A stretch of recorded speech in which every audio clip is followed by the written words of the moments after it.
Buenas tardes para todos, ¿me escuchan? Sí, doctor. Bueno, darle primeramente gracias a Dios por permitirnos estar acá reunidos en este día.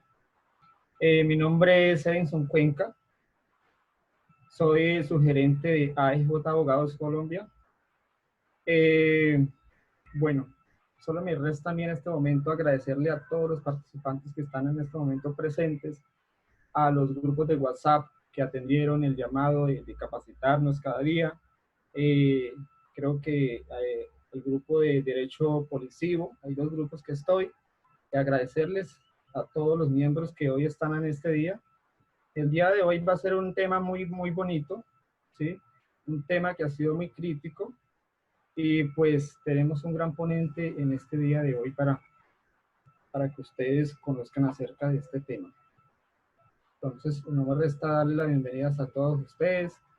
Aquí estamos nosotros para lo que ustedes necesiten y con mucho gusto, pues, AEJ Abogados está para ayudar y fomentar el aprendizaje. Y bienvenidos.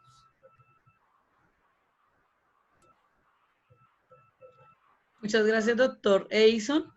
Bueno, como lo indicaban las dos personas que estaba hablando, el doctor Edison y el doctor Andrés, pues somos AEJ Bufet de Abogado, quien les habla Adriana Rincón, la gerente general. Bienvenidos para todos. Recuerden que creamos esos espacios para poder transmitir conocimientos, poder que esos espacios puedan brindar herramientas para nuestra profesión.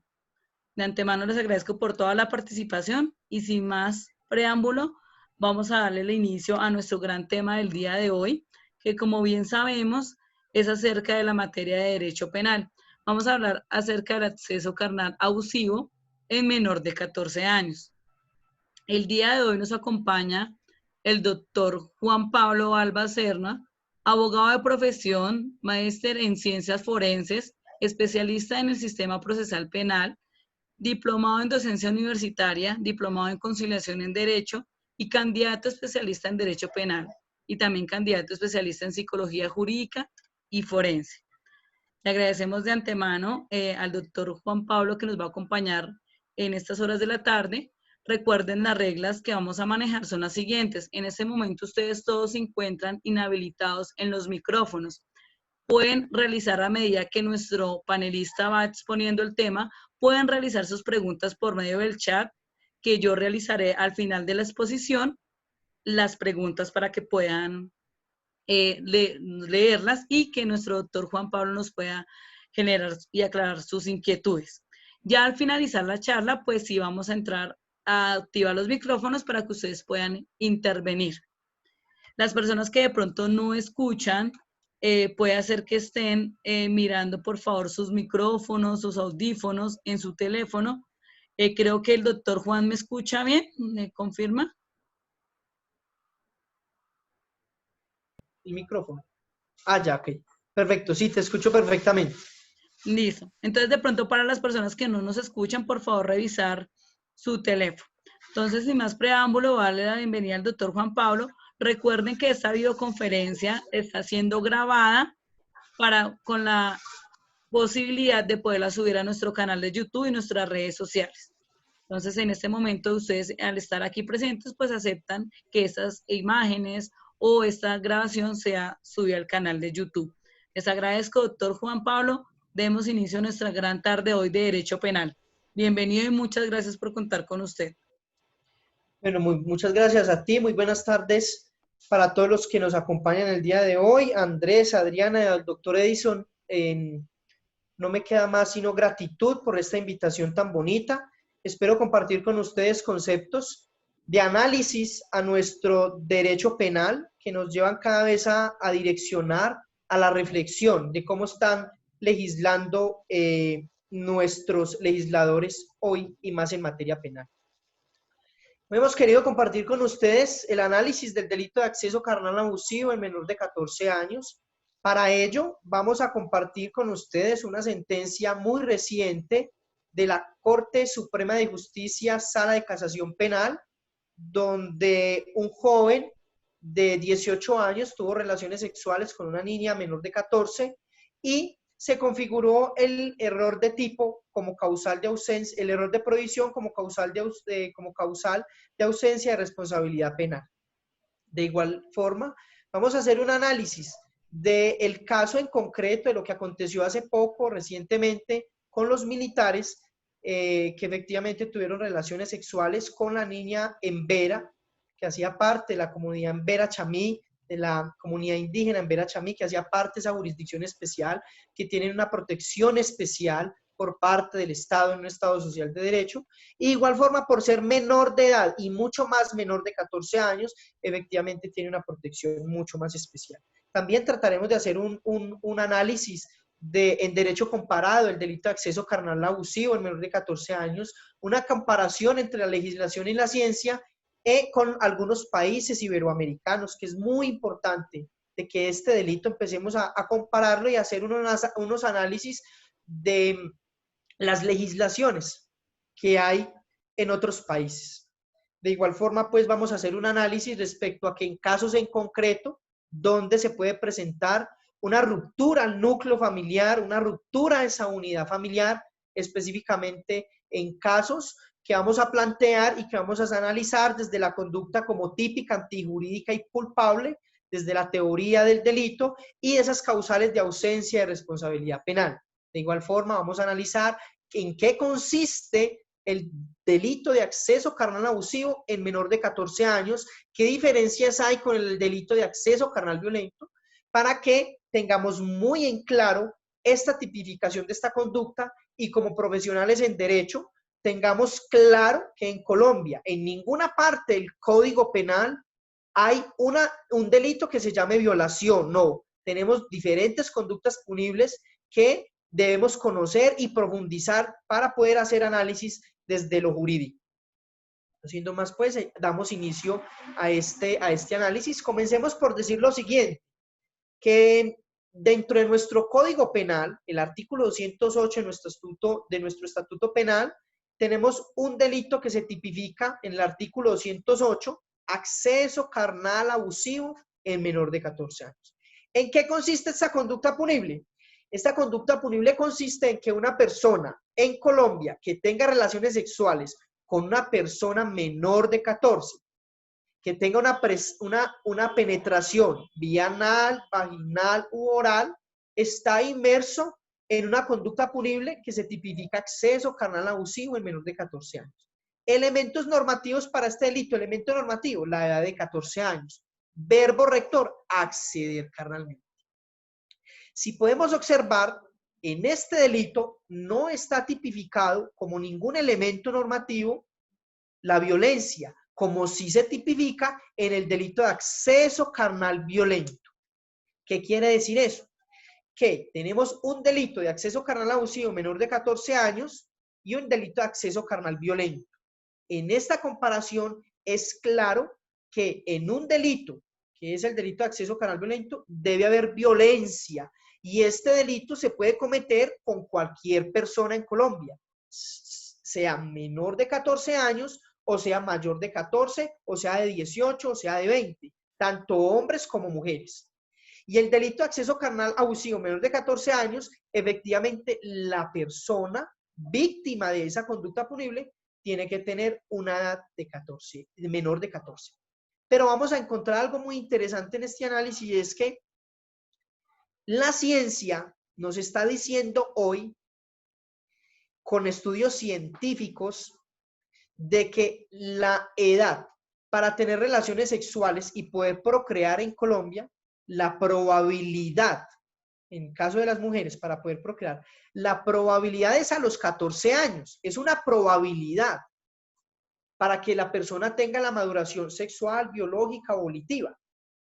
¿Sí? Tenemos varios tipos de edades. Tenemos edad clínica, ¿sí?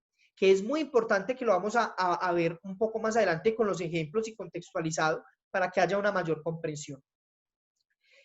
Dicho esto, haciendo la comparación entre el delito de acceso carnal abusivo menor de 14 años, haciendo referencia a que en qué consiste este delito, que es tener relaciones sexuales con una persona menor de 14 años, vamos a mirar qué pasó con los militares que tuvieron relaciones sexuales con la niña de la comunidad en Vera. Vamos a ver cómo en la Corte Suprema de Justicia, un joven que se enamoró de una niña de 13 años en un colegio aquí en la ciudad de Manizales, tuvieron una relación sentimental, tuvieron relaciones sexuales y la Corte absuelve a este joven por un error de prohibición, una causal de ausencia de responsabilidad penal.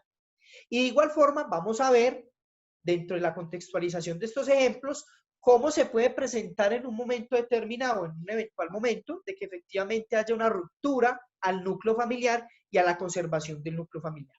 Sea en el primer ejemplo con el tema de los militares, decir lo siguiente, que efectivamente es una conducta totalmente rechazable, que como Estado social de derecho, como profesionales en el derecho, como profesionales en las diferentes áreas, como seres humanos, tenemos y es nuestro de rechazar este tipo de conductas.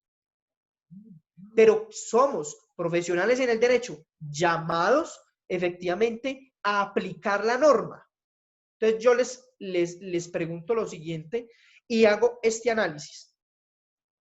Los militares tuvieron relaciones sexuales con la niña en Vera menor de 14 años, que ya había mencionado que tiene una protección especial por ser menor de 14 y es indígena, que hace parte de la comunidad en Vera. Estos militares tienen relaciones sexuales con esta niña menor de 14 y se les tipifica por parte del ente persecutor de la acción penal, o sea, la Fiscalía, de acuerdo al artículo 250 de la Constitución Política, que es la entidad encargada de perseguir esa acción penal, es la encargada de perseguir esa acción penal y tipifica el delito de acceso carnal abusivo menor de 14 años. Y este delito nos dice que una niña menor de 14 años tiene relaciones sexuales con una persona mayor de edad, en este caso, porque todos los militares eran mayores de edad, ¿sí? Efectivamente, y debe ser así.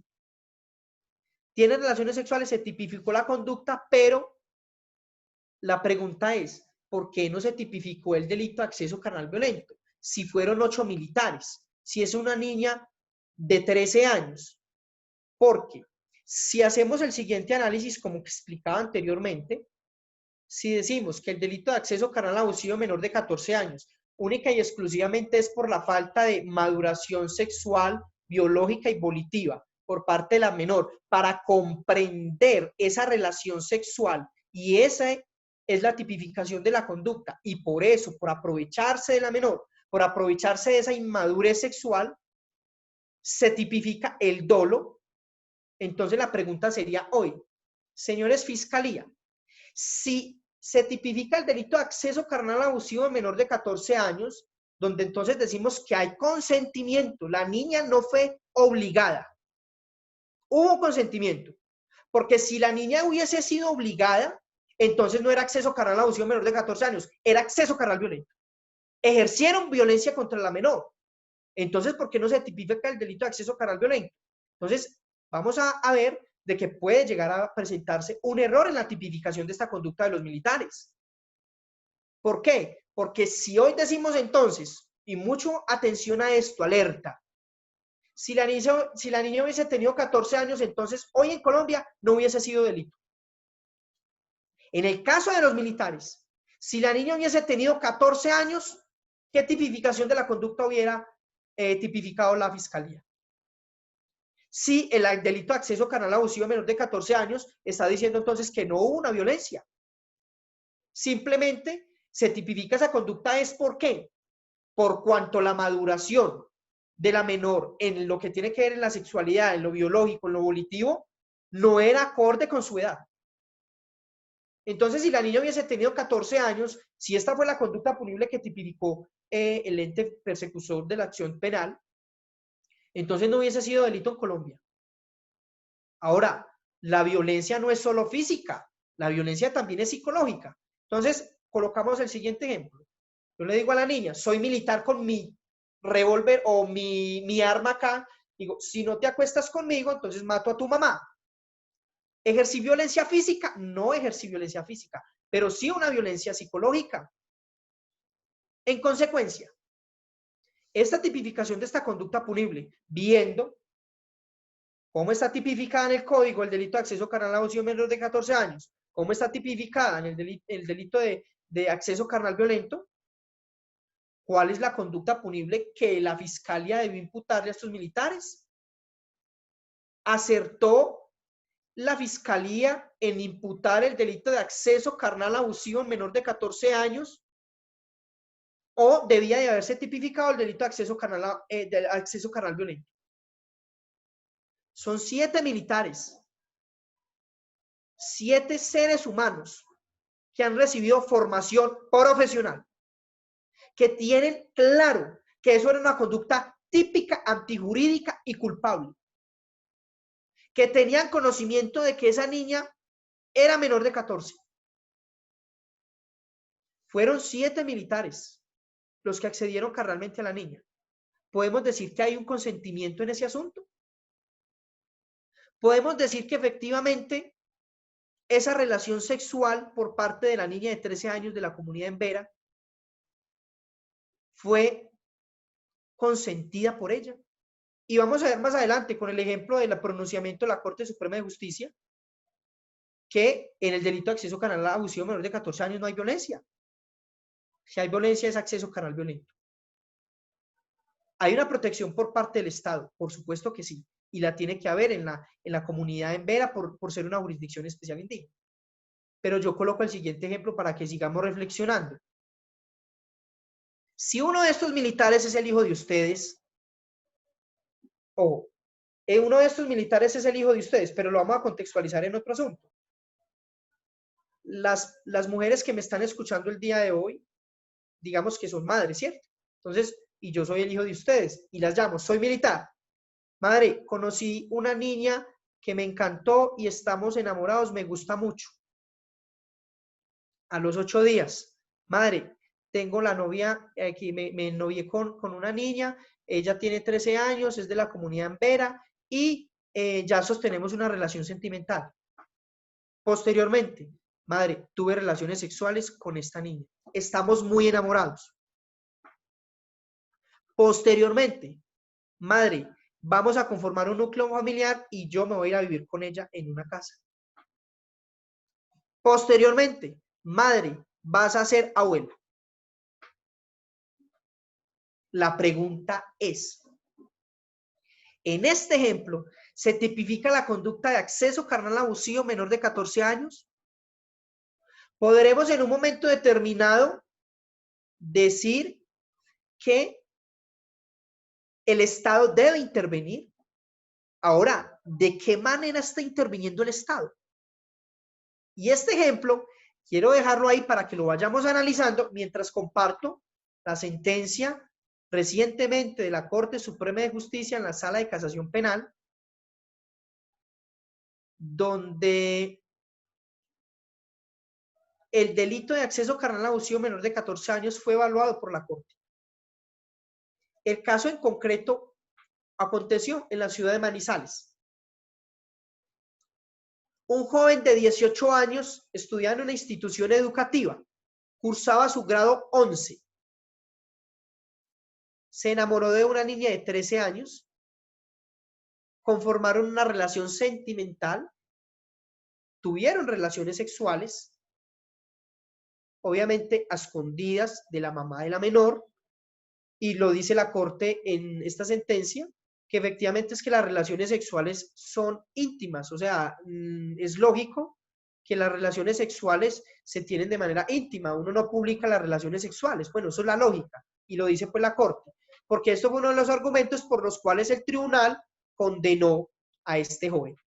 Entonces, un joven de 18 años en un colegio de Manizales se enamora de una niña del mismo colegio, en la misma institución educativa, tiene relaciones sexuales, tienen su relación sentimental y la madre de la menor denuncia en la fiscalía esta conducta. El juez quinto penal del circuito de la ciudad de Manizales, para los que tenemos la fortuna de conocerlo, tiene una formación iusnaturalista y en su sabiduría, absuelve en primera instancia con los siguientes argumentos. El caso es claro, joven de 18 años, conforma una relación sentimental con una niña de 13 en el colegio, tiene relaciones sexuales, ¿sí? La fiscalía comienza con la etapa investigativa y trata de buscar una sentencia de carácter condenatorio. La teoría del caso del abogado defensor, excelente docente universitario de la Universidad de Manizales, de esta ciudad, plantea un error de prohibición. Bueno, ¿y qué es un error de prohibición y qué es un error de tipo? Para el delito de acceso carnal abusivo de menor de 14 años, para que sea claro, el error de tipo es yo tener relaciones sexuales, error de tipo, tener relaciones sexuales con una niña menor de 14 años, pero que efectivamente a simple vista yo no haya podido determinar que esa niña tenía 13 años. Sí, y nos pasa mucho, vemos mujeres de 13, de 12, niñas de 12, de 13 años, que con simple vista uno dice tiene 18, tiene 19, pero no, tiene 13 años. ¿Sí? Entonces, tengo relaciones sexuales con esa niña, realmente sin saber que tenía 13 años, y efectivamente ahí se configura el error de tipo, toda vez de que no tenía conocimiento de la edad de la menor. Tenía 13 años, entonces se configura el error. Por eso, a simple vista, era simplemente verla para decir que tenía 17, 18, 19, 20 años, y esto pues pasa muchísimo. ¿Cuál es el error de prohibición? Que efectivamente no tenga conocimiento de que esta conducta que estoy realizando sea una conducta típica, antijurídica y culpable.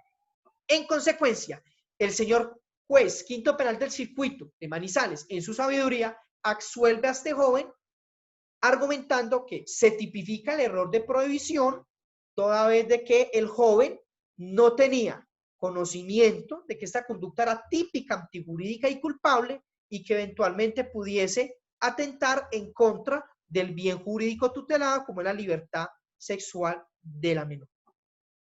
Posteriormente, el Tribunal del Distrito Judicial de Manizales, Sala de Decisión Penal,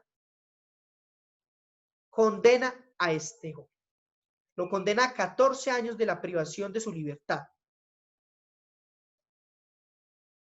Con una salvedad, que en este proceso, el doctor Ricardo Sarmiento, como psiquiatra forense del Instituto Nacional de Medicina Legal y Ciencias Forenses, determinó que la menor en ningún momento se atentó en contra de su bien jurídico tutelado y que efectivamente la menor tenía la capacidad para consentir la relación sexual, que tenía la maduración biológica, psicológica, psíquica para tener relaciones sexuales y poder procrear.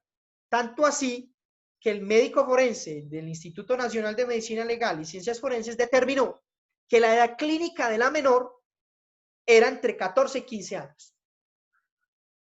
Pese a sus argumentos, desde la ciencia, desde la psiquiatría forense, que cada vez coge más fuerza, la psiquiatría y la psicología forense en los delitos sexuales en Colombia, pese a ese concepto científico, el tribunal se aparta y condena a 14 años, argumentando que efectivamente no se configura el error de prohibición, no se configura efectivamente de que el menor no tenía conocimiento de esa parte y por el contrario, el tribunal decide condenar.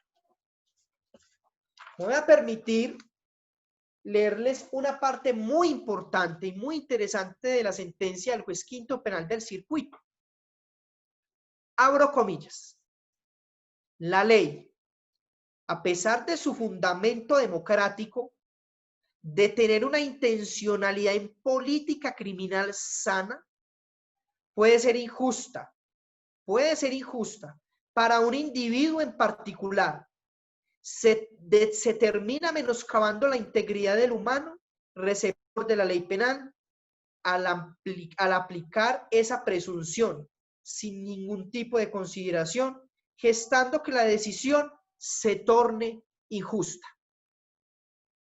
Este concepto es la columna vertebral de la decisión del juez de primera instancia. El tribunal de la Sala de Decisión Penal de Manizales, obviamente pues no avala este concepto que tiene el juez quinto penal del circuito, y tiene unos argumentos muy interesantes a evaluar y es en la siguiente orden. El tribunal analiza lo siguiente, dice, efectivamente no hay error de prohibición, no se tipifica la conducta, está llamado a prosperar una sentencia de carácter condenatorio por cuanto el joven tenía la posibilidad de determinar de que esto era una conducta típica, antijurídica y culpable y atentó en contra de la integridad sexual de la menor. ¿Por cuánto?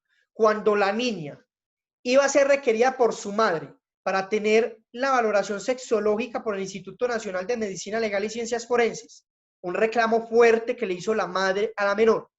Estas fueron consideraciones del tribunal. De que cuando la madre efectivamente fue a hacerle un reproche fuerte a la menor reclamándole porque había tenido relaciones sexuales con este joven, de que la iba a llevar al Instituto Nacional de Medicina Legal y Ciencias Forenses para que le hicieran una valoración sexológica, la niña, cuando la madre la estaba esperando la salida del colegio, intenta suicidarse. Miren y des en cuenta la gravedad de la intervención en ciertos asuntos del Estado. ¿Qué fue más grave? ¿La relación sexual de manera consentida de esta menor? ¿O someterla a un proceso penal? Que entre otras cosas el salvamento de voto de la Corte, de un excelente magistrado, dice que efectivamente para él es ilegal la valoración que se le realizó a esa menor, toda vez de que no hubo consentimiento para que el Instituto Nacional de Medicina Legal y Ciencias Forenses realizara esa valoración. La niña intenta suicidarse porque la madre la va a llevar a una valoración sexológica forense para condenar a la persona que ama, a la persona que le entregó amor, cariño, respeto, lealtad. Como profesionales del derecho estamos llamados por lo menos a hacer análisis en estos asuntos, de colocar las disposiciones y los análisis que tengamos respecto a estos asuntos. Pero llama mucho la atención los casos en concreto, como este. Y como el caso de que yo les coloco, si uno de esos militares hubiese tenido relaciones sexuales con la niña en Vera, pero que hubieran conformado un núcleo familiar y que la niña esté en estación. Y la fiscalía interviene, genera una ruptura al núcleo familiar y se presentan estas situaciones. Pero además, el tribunal dice lo siguiente. Miren, si el objetivo era tener relaciones sexuales con la niña, toda vez de que la amaba, la valoraba, la quería mucho, la respetaba, entonces, si se hubiesen casado, y aquí abre otro debate y otro análisis muy interesante, si hubiesen tenido relaciones sexuales y se hubieran casado, hubieran tenido su relación sentimental y posteriormente si hubieran casado, entonces dice el tribunal de que no hubiese en ese momento antijuricidad. O sea que efectivamente no se había atentado contra el bien jurídico tutelado de la menor y que en ese asunto no se podía condenar. Pero ¿con base en qué el tribunal dice este argumento? Resulta que antes del 2005, el Código Civil tenía algo muy interesante que chocaba con la jurisdicción penal y era que una niña de 12 años en Colombia podía casarse. Y es de lógica. No necesitamos pues ser profesionales en el derecho para darse cuenta que si yo me caso con alguien, pues lo mínimo es tener relaciones sexuales. Eso es un elemento muy importante dentro de la relación sexual, dentro de las relaciones sentimentales, las relaciones sexuales, ¿sí? Entonces, a partir del 2005, la Corte Constitucional dijo, no, venga, como hay un choque entre la jurisdicción civil y la jurisdicción penal, no, esa de 12 años debe entenderse 14 y declara ese artículo del Código Civil y esa edad inconstitucional y dice que no, que debe entenderse 14 años. Pero la Corte anteriormente había dicho que si una persona tenía relaciones sexuales con la niña de 12 y se casaban, pues efectivamente no configuraba una conducta antijurídica. O sea que si atentaran contra el bien jurídico tutelado de la menor, sentencia y decisión y concepto que efectivamente pues no tiene ninguna fuerza vinculante en nuestro ordenamiento jurídico, toda vez de que ya la Corte dijo no son 12, son 14. Pero algo que nos llama más la atención es lo siguiente. La Corte Constitucional nunca nos dijo por qué 14. O sea, que hay que proteger el interés superior del menor, pero la ciencia nos está diciendo que la edad de 14 años es una probabilidad llegar allá a esa maduración. O sea, que si es una probabilidad, podemos tener una niña de 13 años que sí la tenga. ¿O no? Si la ciencia nos dice es una probabilidad la edad de 14 años, y un psicólogo forense en este pronunciamiento nos está diciendo que la edad clínica era de 14 a 15 años, y así, sin embargo, el tribunal condena. Y posteriormente la corte absuelve, pero no con la teoría del psiquiatra o de las herramientas que nos entrega la ciencia. Espero estar contextualizando en los ejemplos para que efectivamente vayamos quedando claros al punto central, que es lo que queremos llegar con la contextualización de estos ejemplos. Bueno, el tribunal condenó 14 años. ¿Sí? Posteriormente, la Honorable Corte Suprema de Justicia en la Sala de Decisión Penal decide de acuerdo a los argumentos del abogado defensor. El abogado defensor casacionista formula un único cargo que está versado en dos puntos muy interesantes. El primero es que hay antijuricidad material, ya lo vamos a explicar. Y lo segundo es que hay un error de prohibición. Entonces, en el primer argumento del casacionista es que efectivamente no se atentó en contra del bien jurídico tutelado de la menor, en contra de su integridad sexual, en contra de su libertad sexual, o de en un eventual momento, haberse atentado en contra de ese bien jurídico tutelado fue mínimo. Fue mínimo. Y que por eso la Corte debía absolver a este joven. Primer cargo, que lo argumentó con base en la ciencia, psiquiatra forense, que nos dijo que efectivamente la maduración biológica volitiva de la menor para el momento 13 años podía tener relaciones sexuales y podía procrear, podía consentir esa relación sexual. Y con base en que el Instituto Nacional de Medicina Legal y Ciencias Forenses determinó que la menor tenía una edad clínica de 14 a 15 años. En consecuencia, podía tener relaciones sexuales y podía procrear. Esos fueron los argumentos del abogado, del casacionista, en el primer cargo. Cargo que estuvo llamado a no prosperar. La Corte dice algo muy interesante que debemos analizar y es el sinsabor que tiene este profesional del derecho con esa sentencia, porque considero que efectivamente hay un error por parte de la Corte Suprema de Justicia, porque aquí se pueden atentar derechos fundamentales con ese criterio de la presunción legal, de que no sea, ¿qué quiere decir presunción legal o presunción de derecho? Que no admite prueba en contrario. A mi criterio es algo muy grave en un Estado social de derecho. ¿Por qué es grave? Porque la Corte nos está diciendo, no hay presunción legal, aquí no se admite que venga un psiquiatra a decirme que la niña tenía efectivamente la maduración biológica volitiva sexual para tener relaciones sexuales y poder procrear. Me pueden traer aquí todos los profesionales, todas las pruebas, pero no el delito de acceso carnal abusivo menor de 14 años, si la conducta es típica, antijurídica y culpable, no admite prueba en contrario. Entonces la pregunta es, entonces, ¿cuál fue el cargo llamado a prosperar donde absolvieron a este joven?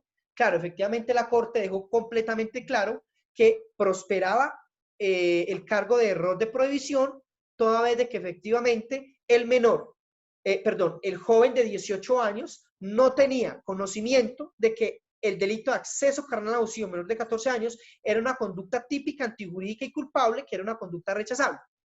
Y lo que dice la Corte, y fue mucho más profundo el pronunciamiento de este tribunal, respecto a que el joven, cuando le hicieron el interrogatorio en el juicio oral, expresó que él no sabía que amar en Colombia era un delito. Miren lo interesante de estos análisis que estamos construyendo. Pero ¿cuál es el sinsabor de este profesional del derecho de la sentencia de la Corte? Que va direccionado efectivamente a que si este joven hubiese sabido de que la niña era menor de 14, para que excluir la ausencia de causal de exoneración de responsabilidad penal por error de tipo, ¿cierto? Bueno, entonces, si sé que la menor tiene 13 años, si sé que tiene esa edad, entonces no puedo alegar el error de tipo. Si sé que eso es una conducta punible en Colombia, entonces no puedo alegar una ausencia de responsabilidad penal, pero tengo una relación sentimental con ella, conformamos un núcleo familiar y está a puertas de dar a luz.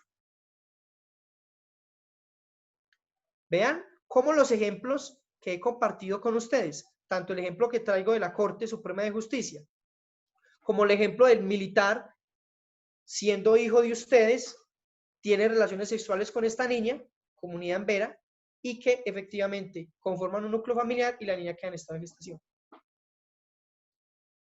Ahora, un elemento muy importante. Claro que hay que proteger a los menores de 14 años. Claro que hay que proteger la integridad sexual. No estoy argumentando o colocando en el ambiente de que hay que desnaturalizar el artículo 108 del Código Penal. Por supuesto que no. Por el contrario, tiene que haber una mayor protección a este delito. Pero con fundamentos desde la ciencia. Porque hoy la Corte nos está diciendo, no admito prueba en contrario en el delito de acceso carnal a la abusión menor de 14 años.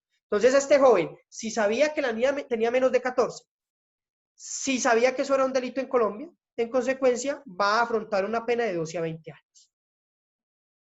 Ahora, ¿qué es justicia?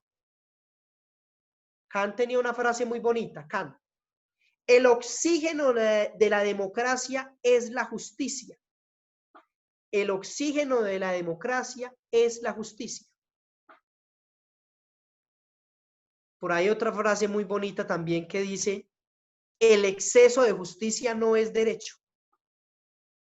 O el exceso de justicia no materializa el derecho. Como le decía en su sabiduría al juez quinto penal del circuito, que siendo una conducta típica, antijurídica y culpable, en un individuo, en un contexto como los que estamos planteando el día de hoy, sería injusto. Ahora bien, teniendo estos análisis tan interesantes, la persona que conforma el núcleo familiar con una niña de 13 tiene relaciones sexuales, la niña está en estado de gestación, va a procrear y el Estado interviene.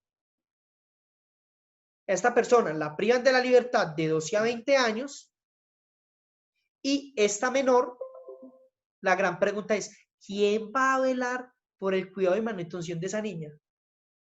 Estaba enamorada, amaba al joven, lo adoraba, el joven la respetaba, la quería, la valoraba, pero es una conducta típica, antijurídica y culpable.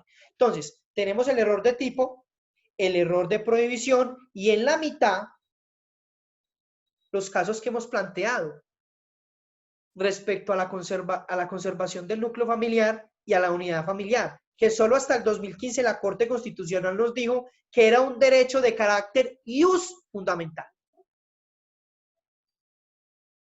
Entonces aquí una pregunta sería, ¿se estaría atentando en contra de ese derecho al generar una ruptura del núcleo familiar a una persona que cuida, ama, protege, conforma un núcleo familiar? ¿Estaría llamado a una sentencia de carácter condenatorio? Porque no podemos alegar en este asunto una causal de ausencia de responsabilidad penal. ¿Por qué? Porque ya les expliqué que error de tipo y error de provisión quedan afuera porque sé que la niña tiene 13 años y sé que es un delito en Colombia.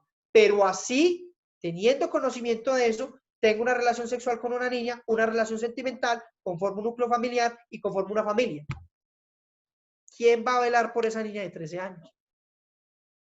¿Quién va a velar por el cuidado y manutención de esa vida que está por nacer? Que entre otras cosas va a estar sin padre.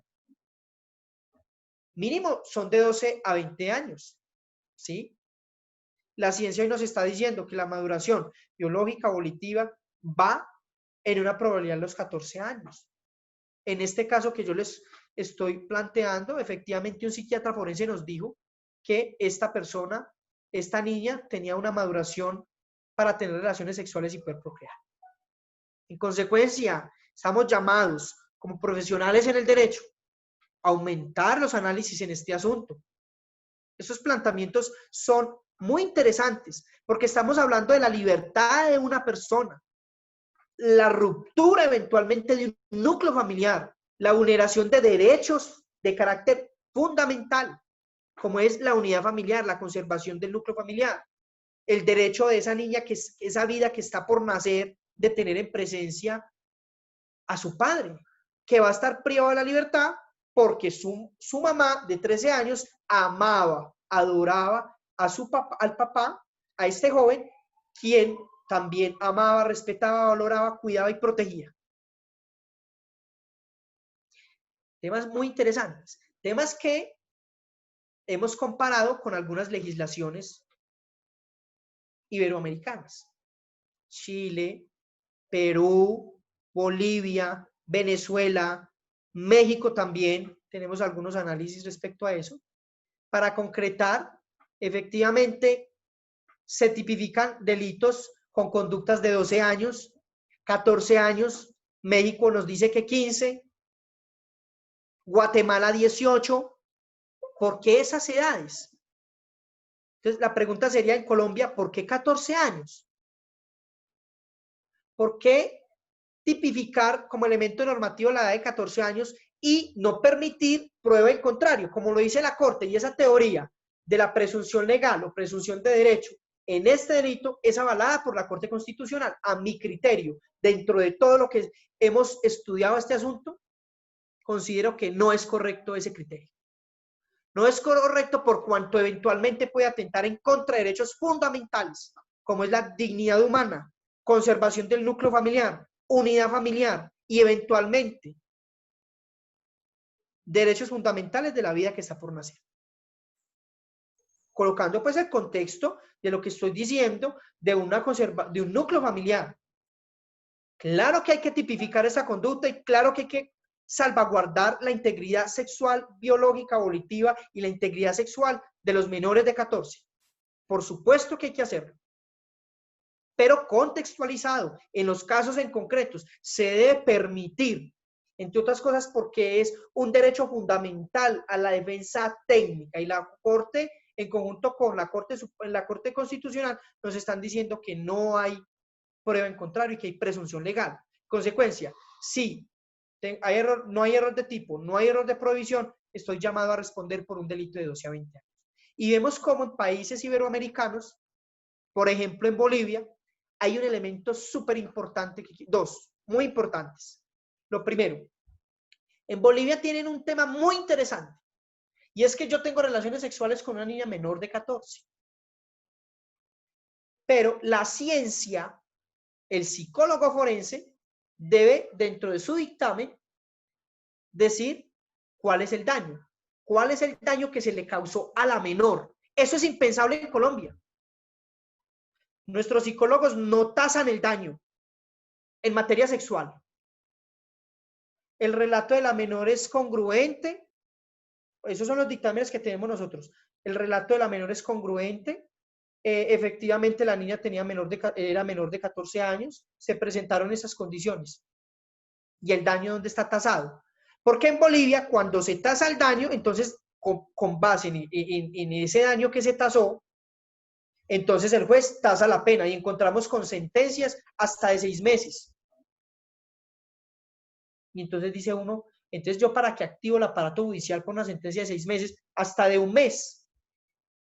Con un elemento importante en Bolivia, que si a usted lo condenan o la sentencia es de carácter condenatorio, inferior a 1 año, puede haber perdón por parte de la jurisdicción, puede haber perdón. Otro elemento importante, si el fiscal, ojo, en la etapa investigativa, si el fiscal advierte de que la lesividad fue menor, o sea, no se atentó de manera contundente en la integridad sexual, biológica y volitiva por parte de la menor, puede archivar la investigación. Y eso es otra cosa impensable en Colombia. Impensable en Colombia.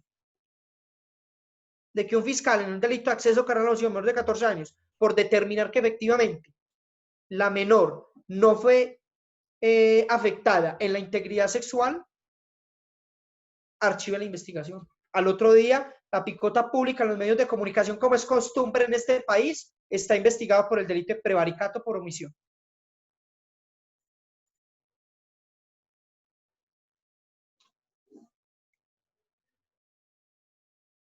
En los demás países iberoamericanos, también en Perú, tenemos figuras parecidas respecto a estos tratamientos que se le dan a estas conductas. Vemos que no hay penas tan altas. Vemos que en Venezuela también la ley es flexible en este tipo de delitos, sin decir que hay que proteger los intereses sexuales y esa protección que deben tener las menores de 14 años. Pero por supuesto que sí. Y con el planteamiento de la protección al núcleo familiar, debe estar alerta el Estado para proteger más esa unidad familiar y ese núcleo familiar. ¿Con el fin de qué? De que efectivamente se materialice la justicia, tengamos un Estado social de derecho materializando y palpando mucho más la justicia, que es la columna vertebral de un Estado social de derecho. Reitero, como lo decía Kant, el oxígeno de la democracia es la justicia. El oxígeno de la democracia es la justicia, y no quiere decir que porque haya mucha justicia estemos haciendo derecho. En ese orden de ideas dejo planteado el tema. Espero que haya sido de su interés y estoy presto pues a cualquier pregunta, inquietud o algún planteamiento que se quiera plantear. Muchas gracias. Gracias, doctor Juan. De verdad que nos place por excelente explicación del tema. Tengo pues algunas inquietudes por parte de nuestros asistentes. Entonces voy a dar lectura para que el doctor Juan nos pueda colaborar. La primera dice, ¿por qué serán juzgados por justicia ordinaria y no justicia militar? Muy buena pregunta, excelente pregunta. Lamentablemente nosotros en Colombia tenemos un tema que es populismo político, ¿sí? Eso hay que decirlo con toda claridad, de que efectivamente los medios de comunicación presionan en muchos asuntos, ¿sí? Y eso no debe ser, tenemos que actuar en derecho. Miremos la jurisdicción penal militar y la pregunta sería, ¿deberían ir a una cárcel o deberían ir a un batallón? ¿A un batallón con todas las comodidades o deberían ir a una cárcel a pagar como deberían estar pagando por ese acto atroz que cometieron en contra de esta niña? El llamado es que la jurisdicción más fuerte y la más contundente es la jurisdicción ordinaria para esta tipificación de la conducta. ¿Por qué? Porque efectivamente ellos no estaban ejerciendo funciones de militares. Porque no son actos propios del servicio militar. No son actos propios del servicio militar. Tener relaciones sexuales con una niña menor de 14 años no tiene nada que ver con el servicio militar. ¿Sí? Entonces, espero que quede claro que por qué la jurisdicción ordinaria, pero por supuesto que hay que dejar claro que, y eso es excelente la pregunta, por cuanto hay que dejar claro de que no estaban en servicio. Ellos no estaban ejerciendo ninguna actividad que esté conforme a la Constitución y a la ley en las funciones que les corresponde a ellos como servidores públicos, que esa es la justicia penal militar. ¿Sí? Sancionar a los servidores públicos militares cuando cometen conductas punibles sujetas y conexas a las funciones que tienen como servidores públicos de acuerdo a la Constitución y a la ley. Espero que la pregunta haya quedado clara, la respuesta. Gracias, doctor Juan. Para algunas personas voy a leer primero las preguntas del chat y luego levantan la mano, por favor, y yo les doy la palabra a medida que van levantando la mano. Lo otro es, dice, debió tipificarse el delito de acceso carnal violento porque el mensaje que envía la fiscalía es preocupante, ya que entonces una niña aceptó tener relaciones sexuales con 7 hombres. No fue obligada ni hubo violencia. El mensaje es erróneo, no es un tema de punibilidad, pero sí se evidenció una revictimización. Comparto completamente ese criterio, toda vez de que efectivamente la fiscalía se equivoca. Y esto hay que decirlo con toda claridad, con todo el cariño y respeto. tenemos muchos amigos en la Fiscalía, comparto mucha academia con ellos, pero efectivamente la Fiscalía se equivoca de manera clara y contundente en la tipificación de este delito. Y yo quiero que se lleven este mensaje, y es claro, que la Fiscalía nos está diciendo acceso carnal a la adopción menor de 14 años, y si la niña hubiese tenido 14, entonces, ¿qué? Por Dios, no hubiese sido una conducta típica, antijurídica y culpable en este país. Si la niña hubiese tenido 14 años, porque estamos hablando de consentimiento. Hay dolo, ahí atentaron en contra de la integridad sexual de la niña. Atentaron en contra de su dignidad como mujer al tener relaciones sexuales con esos militares. Comparto de manera clara y contundente ese concepto que nos está dando la persona que lo comparte. Muchas gracias. Doctor, la siguiente. ¿Nos podría indicar el número de la sentencia que informó en los casos, por favor? Bueno, les voy a compartir lo siguiente. La sentencia de la Corte Suprema de Justicia, Sala de Casación Penal, el magistrado ponente es el doctor Gerson Chaverra Castro, magistrado ponente. El radicado es SP 921 del 2020. Radicación número 5889. Esto fue aprobado por acta número 91, Bogotá, Distrito Capital, 6 de mayo del 2020. Aprovechar de que me están consultando por la radicación de esta sentencia, decir que en esta sentencia hubo 2 aclaraciones de voto. Lamentablemente, para esta charla solo pude adquirir uno, que es el del doctor Eugenio Fernández Carlier. Efectivamente, este salvamento de votos es muy importante, ojalá lo puedan consultar, el que quiera lo comparto con todo el cariño, pero quería dejar como reflexión lo siguiente. Dice el magistrado en su salvamento de voto, y es corto, solo de una hoja, pero dice: de otra parte, debo señalar que debió excluirse la ilegalidad de la valoración médica, lo que mencionaba yo anteriormente, que la madre hizo practicar a su hija, en este caso, la víctima, sin que ésta diera su consentimiento en el procedimiento vinculado con su derecho a la intimidad.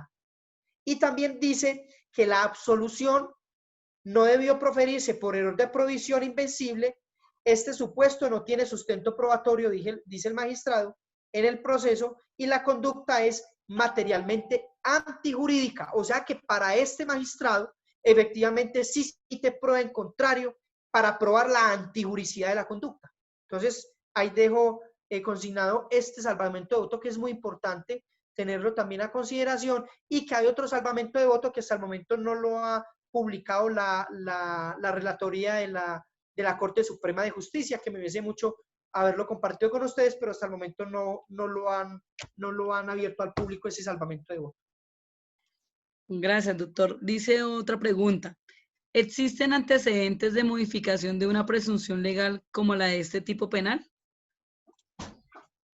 No, lamentablemente, respecto al delito de acceso carnal a la adopción menor de 14 años, la Corte ha sido contundente respecto, entre otras cosas, porque fue respaldado por la Corte Constitucional, porque ahí hubiese sido otro asunto, ¿no? Pero la Corte Constitucional también avala el concepto y el criterio de la Corte de que la presunción legal o presunción de derecho, lo dicen algunos doctrinantes, que efectivamente no se puede argumentar, o podemos traer todos los científicos del mundo a decirnos: esa niña tiene la maduración biológica, volitiva, y para poder tener relaciones sexuales y poder procrear, y la Corte dice: no es admisible, porque el delito de acceso carnal abusivo de menor de 14 años tiene presunción legal de excluirse. El error de tipo y el error de prohibición está llamado a responder por una conducta punible de 12 a 20 años de la privación de la libertad sin ningún tipo de beneficio. Dice: la ausencia de violencia es sinónimo de consentimiento, porque debido a la incapacidad de comprender la situación, la menor no consiente, pero tampoco se violenta. Eso es lo que hemos tratado de explicar, que efectivamente la ciencia nos está diciendo que sí puede consentir, que una niña de 13 años puede tener relaciones sexuales, puede procrear de acuerdo al desarrollo sexual, volitivo, biológico, psicológico, y que la ciencia nos está entregando esas herramientas desde la psicología forense, desde la psiquiatría forense, desde la medicina forense, que cada vez más se hacen mucho más importantes para la comprensión y para la comprensión de la conducta y de que los jueces de la República puedan absolver o condenar. Lamentablemente, para este tipo de conductas no se admite prueba en contrario, que es un error grave. Entre otras cosas, salva también la oportunidad para decir lo siguiente, y es que también nos encontramos con que los jueces no entendemos a los psicólogos no entienden a los abogados no entienden a los psiquiatras no entienden a los abogados, y entonces ahí tenemos una dificultad muy grande porque tenemos que entendernos y comprendernos y hacer mucho trabajo interdisciplinar con las otras ramas de la ciencia, toda vez de que en delitos sexuales es sumamente importante que tanto el juez, el fiscal, el profesional del derecho, los abogados en sí, tengamos una comprensión de los psicólogos, de los médicos y de los psiquiatras. Eso es esencial porque estamos hablando de la libertad de un ser humano que va de 12 a 20 años. Listo, la Una siguiente. comprensión sistémica. Perfecto. Dice, existe el riesgo que el juez de conocimiento, al momento de revisar la aceptación de cargo, rechace la imputación de la fiscalía por violar garantías fundamentales de la víctima. Mire, la corte ya se ha pronunciado respecto al asunto y ha dicho, ojo con esto, que es que la audiencia de formulación de imputación no solo es una audiencia como lo decíamos, de información, que es que informo y ya no. Ya la corte ha hecho un llamado a hacer un control respecto a la imputación y de que se tiene que ser más riguroso con el cumplimiento de los requisitos en la imputación. Como anécdota, hace poco tuve una audiencia donde se estaba tipificando el delito de tráfico y porte de estupefacientes en concurso con concierto para delinquir, y el juez de control de garantías hizo el llamado. Ojo que aquí, de acuerdo a los hechos jurídicamente relevantes que está narrando la fiscalía, no se configura el concierto para delinquir. En consecuencia, hago un llamado a la fiscalía para que acoja el llamado del juez de control de garantías y tipifique la conducta punible de acuerdo a los hechos. Y prosperó el llamado del juez de control de garantías, que fue posteriormente evaluado por el juez penal del circuito y que efectivamente le dio la razón al juez en primera instancia, de que efectivamente el control material en la audiencia de imputación, ya la corte ha dicho que no es solo un acto de comunicación. La siguiente, ¿cómo se puede vislumbrar el latio libera in causa en delitos sexuales? A ver, muy interesante esa pregunta, muy interesante. Pero insistimos en lo mismo. Lamentablemente, nosotros en Colombia no tenemos, de acuerdo a los criterios de la Corte, esa presunción legal. Yo pienso que estamos llamados a hacer, y entre los posgrados que tenemos o los pregrados que nos estamos llamados a hacer estudios científicos, artículos de investigación, estamos llamados que efectivamente a hacer análisis respecto a que la presunción legal en el delito de acceso carnal abusivo de menor de 14 años debe ser abolida. Debe permitirse en la unidad de defensa, en defensa técnica. Esto atentaría contra la defensa técnica. Es claro, es inminente que es inconstitucional. Lamentablemente la Corte avala este criterio, pero de pronto no han llegado de pronto con más fuerza criterios o casos en concreto a las Cortes para que efectivamente valoremos y hagamos análisis en este asunto. La siguiente es, ¿puede el Ministerio Público o el representante de víctimas la nulidad de esa imputación por incongruencia entre lo fáctico y lo jurídico? ¿Pedir al juez de conocimiento? Bueno, ahí hay que hacer dos claridades. Ojo, porque si estamos hablando de imputación, la imputación se hace ante el juez de control de garantías, no ante el juez de conocimiento. Sería la primera precisión. Y lo segundo, miren, hay un tema muy interesante acá con esa pregunta, que abre también un debate y un análisis. Porque miren, si vemos el Estatuto Procesal Penal, vemos que las nulidades solo se podrían presentar de acuerdo al estricto sentido de la legalidad, que los jueces hasta aquí, que con el estricto sentido de la legalidad y los derechos fundamentales y el naturalismo en los casos concretos, es lo que necesitamos para un Estado social de derecho. Pero si vamos a ese estricto sentido del principio de legalidad, hasta la audiencia de formulación de acusación no se podrían presentar nulidades, ¿sí? Ese sería un criterio.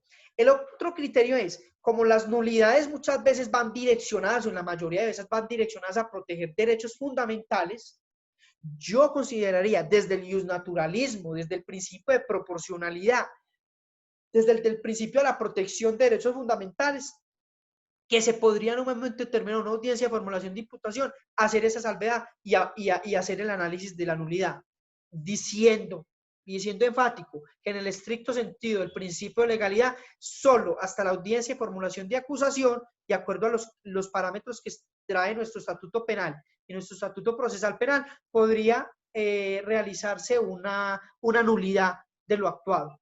En consecuencia, pensaría este profesional del derecho que si la vulneración de derechos es inminente y que si la nulidad es muy inminente, de inmediato podría presentarse y que sea el juzgado en primera instancia que resuelva, en consecuencia en segunda instancia.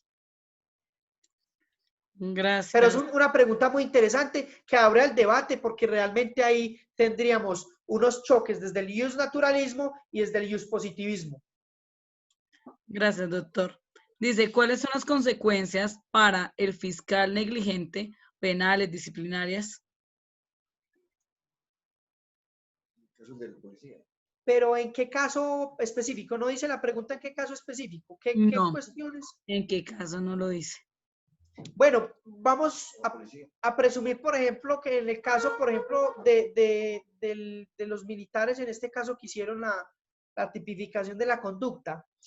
En los militares, doctor, acabo de escribir, en el asunto de los militares. Bueno, listo. ¿Qué conducta típica antijurídica y culpable puede presentar o incurrir el fiscal?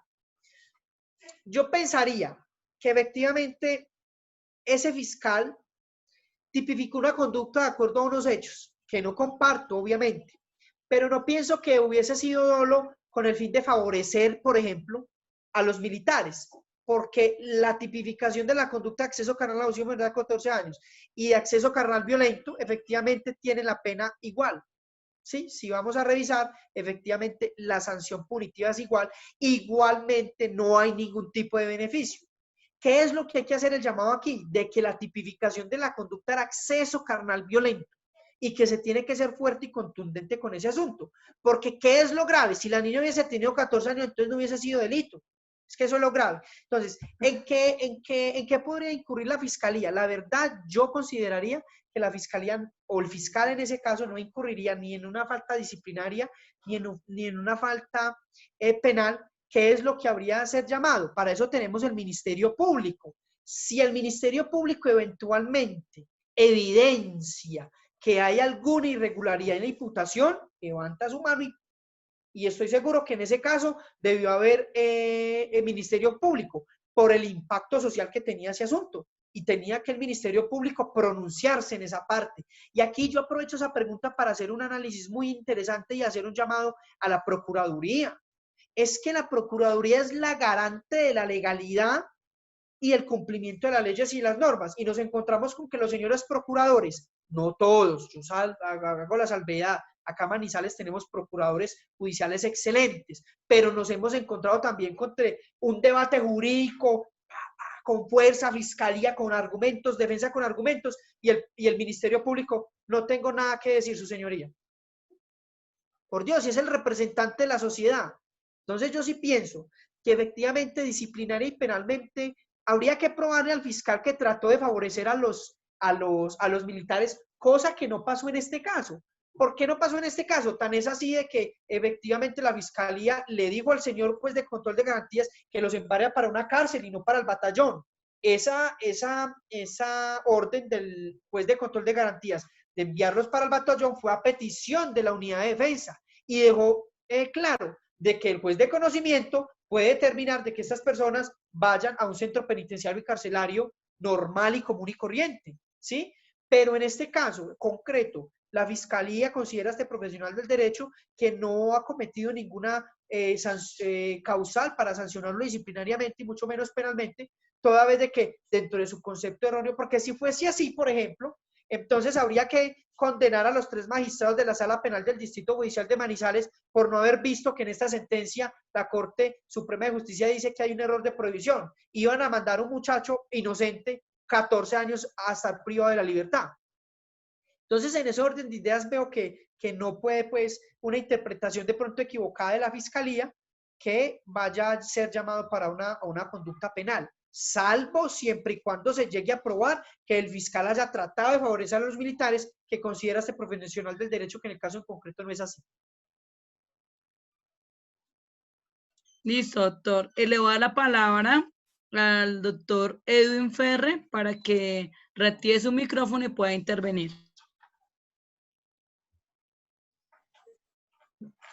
Gracias, muy buenas tardes. Buenas tardes. Hay una apreciación muy corta y es que lo que logro evidenciar es que este tipo de análisis respecto del caso no de los militares sino del otro, lo único que desnuda es esa fea costumbre que hemos adquirido de querer solucionarlo todo desde la esfera penal. Querer que todos los problemas del país salgan desde la esfera penal es algo que nos ha causado mucho daño como sociedad, porque yo pienso que nos ha vuelto hipócritas en el sentido de ser tan exegéticos en el hecho de que si la conducta es típica, antijurídica y culpable, ya el tema se resuelve de plano y no hay prueba que permita una situación diferente, por ejemplo, como los afectos, los sentimientos o lo que usted decía de la conformación de las familias. Y nos hace hipócritas porque es que en el sector rural en Colombia es muy común que familias se creen o se gesten con mujeres incluso menores de 14 años. No quiere decir que eso esté bien, no quiere decir que eso sea folclore, no quiere decir que eso tenga que ser aceptado por la sociedad. Eso lo que quiere decir es que es una situación que se genera no para solucionarse desde la esfera del penal, sino para ser atendida de manera preventiva desde la esfera de las políticas públicas. Entonces, cuando la política pública no tiene en cuenta cosas como estas y se arman los problemas y los medios de comunicación los hacen aún más grandes, entonces acuden a la ley penal, a la justicia penal, para que resuelva un vacío que no es de la justicia penal, es un vacío que es de políticas públicas. Y un claro ejemplo de eso es los actos sexuales o las relaciones sentimentales que se suscitan con personas menores de 14 años. En nuestro país es algo que se quiere tapar como bajo la alfombra, cuando es un tema que la ley penal, cuando entra a resolver un problema social de este tipo, evidentemente ahí nos encontramos con problemas como este, que si la conducta es típica, antijurídica y culpable, usted no tiene cómo venir a alegar que existió algo valioso, importante, determinante, como el amor, el afecto, y por ende hay que mandar el tipo a la cárcel a pena de prisión y destruir una familia que apenas estaban haciendo. Esa es la conclusión que muy respetuosamente llegó con su tan excelente intervención. Gracias. Muchas gracias. Doctor Edwin, una pregunta. ¿Usted es defensor o trabaja en la fiscalía? Yo soy litigante y acostumbro representación de víctimas en su gran mayoría, pero soy muy consciente de esa situación. Es correcto, no, pero se nota que es defensor porque ese es el concepto que nosotros como comunidad de defensa hemos tratado de hacer entender a los jueces que estamos impartiendo justicia y a la corte respecto a ese concepto que tú dices y tienes toda la razón. Muchas gracias por tu intervención. Gracias a ti. Voy a darle la palabra a Johnny Molina para que por favor realice su intervención.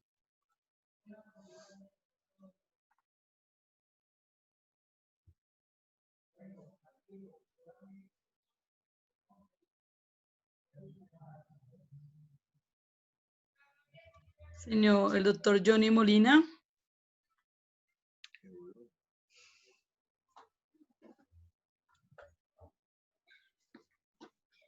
Bueno, buenas tardes. Buenas tardes. Buenas tardes, doctor Buenas Johnny. tardes. ¿Cómo me le va? Bien, gracias, doctor. Bien, Bueno, gracias. en cuanto a lo que dije anteriormente, de que pues la Fiscalía claramente se equivocó en la imputación, no en efectos de punibilidad en cuanto el tipo penal de carnal abusivo, acceso carnal abusivo por menos de 14 años, y el carnal violento, no por la punibilidad, sino por el mensaje que da. Aparte de eso, tengo una duda. La Fiscalía no pudo, pues digo yo, podría haber imputado también el delito de secuestro o por lo menos un constreñimiento ilegal, porque leía yo que la Comisión Interamericana de los Derechos Humanos ya estudió el caso y justamente denuncia que hubo un secuestro y un acceso carnal por parte de los soldados hacia la niña de 12 años. Mira lo interesante lo que tú estás diciendo, doctor Johnny, muy interesante. Y yo pienso lo siguiente, y hay un elemento esencial y quiero compartir con ustedes para que seamos más enfáticos en estos conceptos y en esta teoría. Doctor Johnny, muchas gracias por tu intervención. Y es que si estamos diciendo que hubo un secuestro, la pregunta es, de entrada, ¿hay violencia? De entrada, Totalmente. o sea, efectivamente, doctor Johnny, tienes toda la razón. Y yo pensaría, hombre, si hay secuestro, porque por ahí también escuché efectivamente voces de la fiscalía que iban a adelantar es que investigación por secuestro después de que esta gente ya aceptó cargos. Vamos a ver cómo van a resolver ese asunto. Y es por lo siguiente, si hay secuestro, mínimamente hay unos elementos mínimos para determinar que esta niña fue obligada a dirigirse o a privarla de su libertad y todo el asunto. Hay secuestro, por Dios, no necesitamos ser profesionales en el derecho para darnos cuenta que entonces hay violencia. Por Dios. O sea, a ver, es como que cojamos a nuestras novias, nosotros los caballeros, y que las llevemos de manera obligada a una cierta parte y que ella ya nos diga, no, ahorita sí quiero tener relaciones sexuales. Por Dios bendito. Después de que yo ejercí violencia para trasladarla de un lugar a otro, sin consentimiento, y después voy a decir, no, la relación sexual fue consentida. No necesitamos ser profesionales en derecho para decir que ahí no hay lógica, por Dios.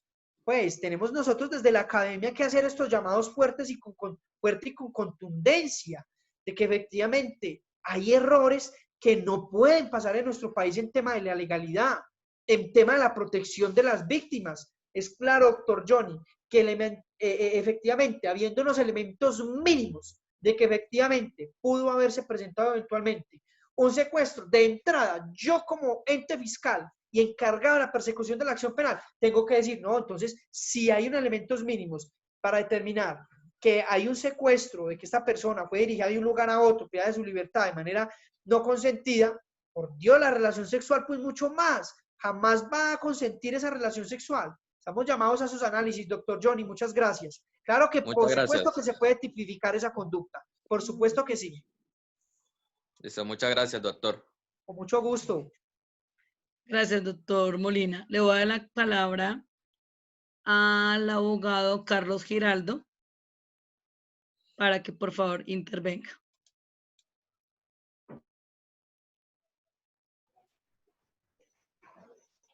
Sí, buenas tardes, ¿me escuchan? Sí, por supuesto que sí, doctor Carlos. Bien pueda. Muchas gracias por tu intervención. Cuéntanos. Primero que todo, darle un saludo especial a mi compañero y amigo por la exposición que ha realizado durante esta tarde. Muchas gracias. Dentro de la especialización de Derecho Penal, pues hemos podido compartir y debatir muchos aspectos tan importantes dentro de la vida cotidiana de nuestro país y quién más que el doctor Ángel para desarrollar este aspecto. A ver, este tema nos saca diferentes conclusiones, tiene diferentes conclusiones. Una, indefectiblemente, debemos decir que lo acontecido con la niña indígena de la comunidad en Verachané, como mínimo tuvo que haber sido una tipificación de acceso carnal violento, como lo explicaba muy bien el doctor en su intervención, cuando decía que no solo existe la violencia física, sino la violencia psicológica. Acá como mínimo se estableció una violencia psicológica.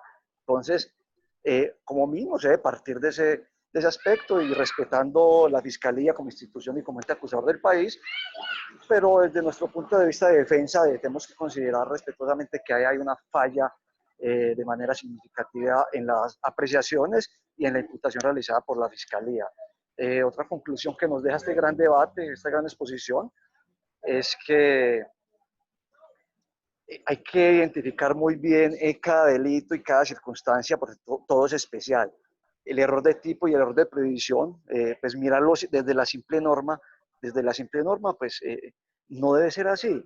Hay que mirar cada caso para establecer si se adecua a esta ausencia de responsabilidad desde el punto de vista del Código Penal. Y por último, pues se hablaba de pronto, no sé, había escuchado en alguna intervención de algunos de nuestros colegas, que era mejor o peor o más benéfico para los imputados, o sea, para estos 7 soldados, si la justicia ordinaria o la justicia penal militar. Pues básicamente por el tipo de delito tenemos que considerar que la justicia ordinaria es la llamada a juzgar este tipo de delitos, en virtud de que la justicia penal militar simplemente o básicamente tiene la determinación de establecer las conductas dentro del ámbito del ejercicio del ejército en este caso, o sea, de su actuación como milicia y como guardián de la seguridad de nuestro país. Agradecerles por este gran debate que se ha dado el día de hoy y al expositor, siempre muy preparado y colaborativo para cada una de las circunstancias y para cada una de las preguntas. Un abrazo a todos. Gracias. Doctor Carlos, muchas gracias y un cordial saludo a todos nuestros compañeros de la Universidad Libre en la especialización en Derecho Penal que nos acompañan el día de hoy. Doctor Carlos, muchas gracias por su intervención y es un honor para mí que nos acompañe en esta oportunidad. Muchas gracias. Bueno, doctor Juan, voy a intervenir con otras preguntas que están hechos nuestros participantes y luego doy palabra a otras 2 personas que están en espera. Dice la siguiente: si el sujeto activo es indígena y el pasivo de igual forma, ¿aún su trámite es por la justicia ordinaria? Gran análisis, muy interesante. Pero habría que contextualizar en lo siguiente, como les decía anteriormente en el análisis. Ojo, dentro de la cosmovisión que tiene la comunidad en Verachamí, yo hice un estudio en Derecho comparado con la Jurisdicción Especial Indígena en la comunidad en Verachamí, el municipio de Río Sucio, Caldas, y me encontré con elementos muy importantes respecto a que para ellos tener relaciones sexuales con niñas menores de 14 años no es una conducta rechazable. ¿En qué sentido? Que para ellos, dentro de su contexto cultural, la niña puede tener relaciones sexuales y está llamada a procrear a partir de que menstrua. Ahí abre otro análisis muy importante, que no vamos a ahondar en ello, pero para dejarlo respecto a la pregunta que hace nuestro compañero, nuestro colega, y es que efectivamente hay que contextualizarlo, porque para ellos no es una conducta. La pregunta iría direccionada a que si efectivamente un niño o un joven de la comunidad en Vera, que es indígena, que hace parte de esa contextualización cultural, está llamado a responder penalmente o en qué jurisdicción. La respuesta es no está llamado a responder penalmente, toda vez de que se encuentra dentro de su contexto social. Para ellos no es una conducta rechazable y la niña, a partir de que menstrua, para ellos dentro de su cosmovisión, cosmología, efectivamente pueden tener relaciones sexuales y pueden procrear y no es una conducta rechazable. Diferente es que efectivamente yo, como profesional del derecho, digamos, voy a ir a hacer un estudio allá y me aprovecho de una niña, tengo relaciones sexuales con ella, menor de 14, y que efectivamente ahí puede haber un dolo, puede haber una conducta típica, antijurídica y culpable, y debe estar llamado a responder ordinariamente, no en la jurisdicción especial indígena, sino en la jurisdicción ordinaria, toda vez que efectivamente estamos atentando en contra de un bien jurídico tutelado, como es la integridad sexual de una menor. Yo no hago parte de esa comunidad, no hago parte de la comunidad de la jurisdicción especial indígena, no estoy protegido constitucionalmente. En consecuencia, estoy llamado a responder en la jurisdicción ordinaria por el delito de acceso carnal abusivo en menor de 14 años. Gracias, doctor. La siguiente pregunta es: el muchacho condenado por el tribunal de Manizales, luego de ser condenado en segunda instancia, ¿fue capturado y enviado a la cárcel mientras lo absolvió la corte? Gracias a Dios, no. Les voy a contar un detalle muy interesante en esa pregunta. No, el joven no fue privado de la libertad, toda vez de que la orden de captura que expidió el Tribunal Superior de la Manizales, Sala de Decisión Penal, nunca se pudo materializar. Nunca encontraron al joven hasta que la corte lo absolvió, pero el joven nunca estuvo privado de la libertad. efectivamente hubiese atentado de manera mucho más contundente, y por eso yo hacía el llamado a que la fiscalía debe centrarse más en el análisis de estos delitos sexuales, porque esta pregunta me da pie para contarles otra cosa con detalle, pero que efectivamente no la puedo compartir en toda la charla, y es que en la sentencia ustedes se van a encontrar, los que la puedan revisar, en la sentencia de la Corte Suprema de Justicia, encontramos de que el fiscal delegado ante la Sala de Decisión Penal de la Corte Suprema de Justicia compartió el criterio del abogado defensor de que efectivamente se tipifica el error de provisión. En consecuencia, si ese fiscal hubiese adelantado toda la investigación de conocimiento, no hubiésemos tenido necesidad de llegar a la Corte Suprema de Justicia y absolver a un joven. Y ustedes lo van a encontrar en la sentencia, que efectivamente el fiscal delegado ante la Corte comparte el criterio y le dice a la Corte que case la sentencia toda vez de que efectivamente hay un error de prohibición, de que el joven no tenía forma de saber que eso era una conducta típica, antijurídica y culpable, y de que el cargo que estaba proponiendo el abogado defensor estaba llamado a prosperar. En consecuencia, un llamado fuerte a la fiscalía, porque si este señor fiscal hubiese sido el fiscal que adelanta el caso, efectivamente no hubiéramos tenido que llegar hasta allá y efectivamente podríamos haber, no haber tenido que agotar todos los requisitos de la jurisdicción. Ahora bien, respecto también a esta pregunta, estamos hablando de una sanción de 14 años, de un joven de condiciones sociales, familiares y modo de vivir excelentes, porque eso fue lo que quedó probado en el proceso. Un niño culto, decente, sin consumo, un niño juicioso, dedicado, disciplinado, que nada tiene que ver con una actividad o patrón de comportamiento delictivo, que es también una parte muy importante que la Fiscalía tiene que tener en cuenta antes de perseguir una acción penal, contextualizar estos asuntos, apartarse de ese temor de un prevaricato por acción o por omisión. Si hay fundamento constitucional, fundamento jurídico, la Corte con esta sentencia abre la puerta, a mi criterio, medianamente, porque se debe ir un poco más profundo y más allá, pero en respecto a lo que tiene que ver con la pregunta, menos mal, menos daño a los derechos fundamentales de este joven, que efectivamente no se pudo materializar esa orden de captura, toda vez de que hubiese sido eventualmente catastrófico, porque privar de la libertad a una persona que no tiene esto, nunca cometió una conducta punible, ni entendía siquiera que eso era un delito, privarlo de la libertad hubiera sido mortal. Ahora más aún, con las problemáticas que tenemos en nuestro sistema penitenciario y carcelario, que sería otro debate jurídico sumamente enorme. Doctor, la siguiente dice, ¿resulta más técnica y justa la sentencia del juzgado de Manizales que el fallo de la Corte, a pesar de que deciden absolver?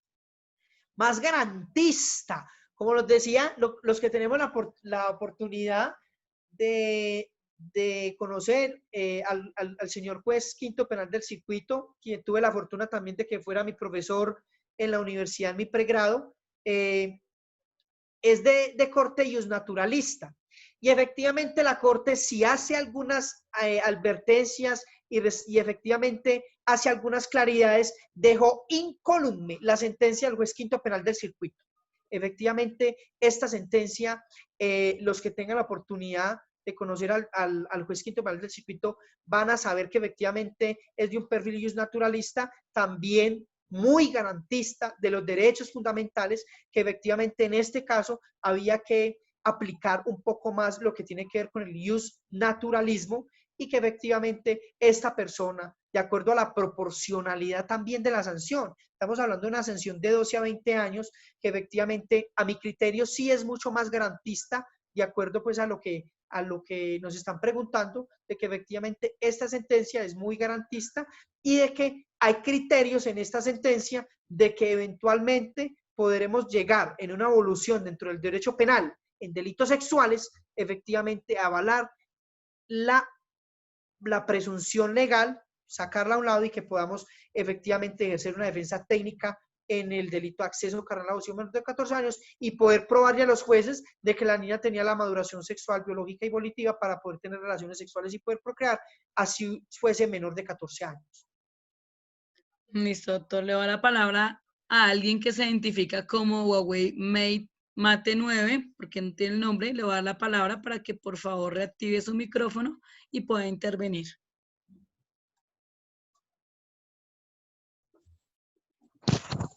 Aló, buenas. Sí, buenas tardes. Un gusto saludarte. Cuéntanos. Doctor, ¿cómo está? Para mí, primeramente, es un placer. Pues, primeramente, le agradezco mucho a este grupo de WhatsApp.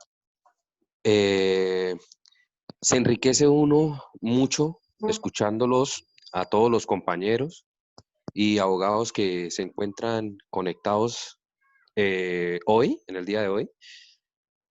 Doctor, tengo una pregunta, por lo menos. Eh, ¿Cuáles fueron los argumentos que tuvo la fiscalía en este caso para determinar que era que en el momento de que la niña, digámoslo, tuvo sexo consentido? O sea, ¿cuáles fueron en qué se fundó, cuáles fueron los elementos materiales probatorios o cuál fue digámoslo, lo que tuvo la fiscalía para poder determinar de que prácticamente era consentido? Bueno, Sí. bueno, perfecto, sí. Vamos a mirar lo siguiente. Resulta que la fiscalía lo único que tiene que probar en un delito de acceso carnal abusivo menor de 14 años es que la persona sea menor de 14, la niña sea menor de 14 o el niño, porque también se puede presentar de que sea accedido carnalmente un niño menor de 14. Que la persona sea menor de 14. ¿Cómo prueba eso? Registro civil de nacimiento. ¿Sí? Ese sería el primer elemento que efectivamente pues está en el expediente y fue uno de los elementos de la fiscalía. Otro elemento muy importante, el examen sexológico forense, ¿sí? Que efectivamente dice que hay relaciones sexuales y de que efectivamente la niña ha tenido relaciones sexuales. Que miren, para que lo tengan muy presente, que el magistrado en el salvamento de voto dice, es ilegal esa valoración que le hicieron a la niña en el Instituto Nacional de Medicina Legal y Ciencias Forenses, por cuanto la niña nunca consintió esa valoración, ese examen. Miren lo interesante de este análisis. Elemento material probatorio que fue una de la columna vertebral para que el juzgado, el tribunal condenara de que efectivamente hubo relaciones sexuales. Y la ciencia, por eso yo decía anteriormente que efectivamente la ciencia nos está diciendo que nos está entregando las herramientas para poder condenarlo a absolver. En este caso, efectivamente, medicina legal nos puede determinar si una relación sexual es con violencia o efectivamente si es consentida. En este caso, el Instituto Nacional de Medicina Legal efectivamente dijo que era una relación sexual donde no se enmarcaba violencia alguna. Y otro de los elementos importantes que tuvo la fiscalía fue la narración de la menor. ¿Por qué? Porque a la menor se le rindió declaración no con los parámetros de la Cámara Gelse, con los parámetros que establece la Ley 1098 del 2006, la Ley de Infancia y Adolescencia, sino que la niña fue efectivamente al juicio oral y declaró todas de que cuando se practicó el juicio la niña ya era mayor de edad. En consecuencia, tenía la posibilidad y ella decidió ir a declarar en juicio. Esos fueron de los elementos que tuvo la fiscalía y entre otros también, porque como el procesado para probar la causal de ausencia de responsabilidad penal se debe probar por parte de la unidad de defensa dentro de la teoría del caso que tenga la defensa. Esa causal de ausencia de responsabilidad penal debe probarse. Entonces, ¿qué hizo el abogado defensor? Pues subió al estrado a este joven con el fin de probar que efectivamente había una causal de ausencia de responsabilidad penal, error de prohibición. En consecuencia, estos elementos también fueron pues efectivamente utilizados por la Fiscalía para ratificar su teoría del caso de que estaba llamado a prosperar una sentencia de carácter condenatorio. De igual forma también declaró el papá del joven y declaró la mamá de la niña, diciendo que efectivamente ella había informado de que la niña tenía 13 años, porque entre la conciencia y lo que se sabía era de que el joven pensaba que la niña tenía 15 años y ese era el concepto que tenía la familia del joven. Posteriormente se dieron cuenta que efectivamente, supuestamente tenía 13 años, pero ahí no se logró probar el error de tipo, se logró probar el error de provisión, que para él eso no era una conducta punible. Y esos fueron los elementos que la Fiscalía tuvo para perseguir esa acción penal. Muchas gracias, doctor. Se le agradece Todo mucho. gusto. Muchas gracias a ti por la intervención. Muchas gracias. Bueno, entonces voy a dar 2 lecturas más de preguntas y 2 de participación y damos para cerrar nuestra videoconferencia el día de hoy. Hice lo último. Excelente ponencia del doctor Juan Pablo. Quiero comentar que en México hubo un caso similar respecto de la configuración sexual a una menor de edad con lazos afectivos, solo que así que aquí se consideró como violación equiparada y se resolvió en revisión constitucional que no hubo concurso real de delito, sino a reiteración de cópula entre los sujetos implicados constituye una relación de continuidad de fines de permanencia emanada de la propia relación afectiva probada con ánimo de vivir en pareja y no una reproducción de actos homogéneos e independientes sancionables como concurso real de delitos. Por tanto, ese supuesto constituye una excepción específica. Sí, podemos observar que dentro de las legislaciones que tenemos en otros países, efectivamente tipifica, o sea, de acuerdo al principio de la legalidad, no es tan tipificado el delito de acceso carnal a abusivo menor de 14 años. Tienen otras denominaciones, tienen otros conceptos, tienen otras herramientas científicas, tienen otros conceptos desde la ciencia que podríamos en un momento determinado tener en cuenta y poderlos aplicar en Colombia. Lamentablemente, en lo que tiene que ver, a pesar que cuando el doctor Carlos Eduardo Valdés Moreno estaba en el Instituto Nacional de Medicina Legal y Ciencias Forenses, avanzamos muchísimo en el tema científico en Colombia, tenemos que decir que efectivamente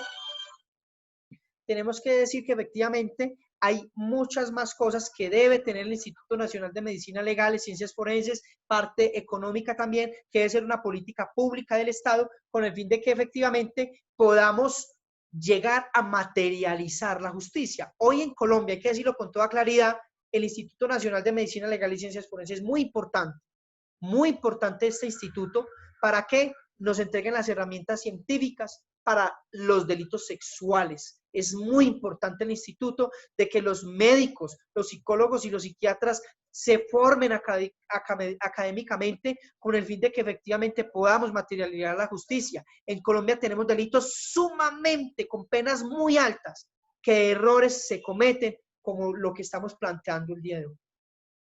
Listo, doy la última pregunta y doy a uno que se identifica para participar, al señor Camilo, y como IP10. Entonces, vale primero la palabra al señor Camilo, para que por favor seamos muy puntuales porque ya estamos al cierre con el doctor Juan, que ya nos tomamos tiempo con el doctor aquí. Entonces, vale la palabra al doctor Camilo.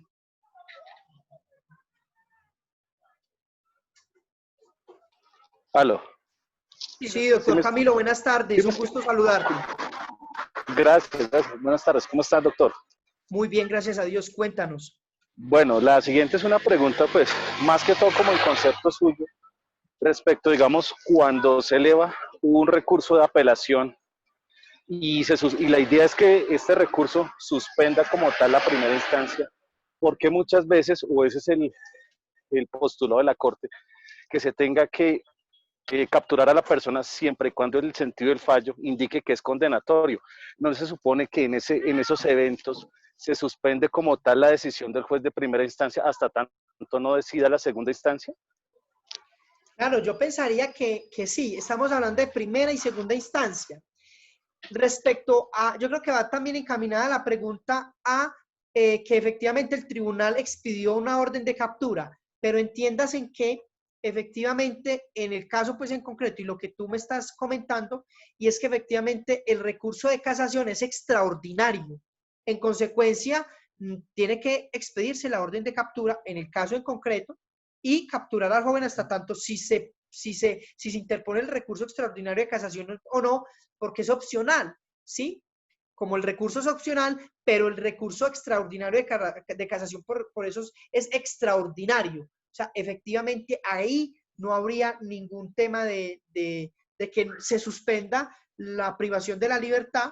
En consecuencia, lo que sí puede pasar en este caso, en el caso que tú estás planteando, es mi criterio de que efectivamente, a pesar de que haya un sentido de fallo de carácter condenatorio, habría que esperar a que resolviera la segunda instancia para que se expida o no la orden de captura con base en este asunto. A mí me ha pasado ahorita hace poco también situaciones de ese asunto y yo inmediatamente le solicito al juez de primera instancia que en una medida de carácter preventivo no se dictamine la orden de captura y de que efectivamente se permita que esa persona o siga en su domicilio o siga en libertad hasta tanto el juzgado de segunda instancia no se pronuncie. Y esta pregunta tuya, doctor Camilo, es muy importante para que lo tengamos en cuenta y ojalá en otras oportunidades podamos profundizar, y es en lo siguiente.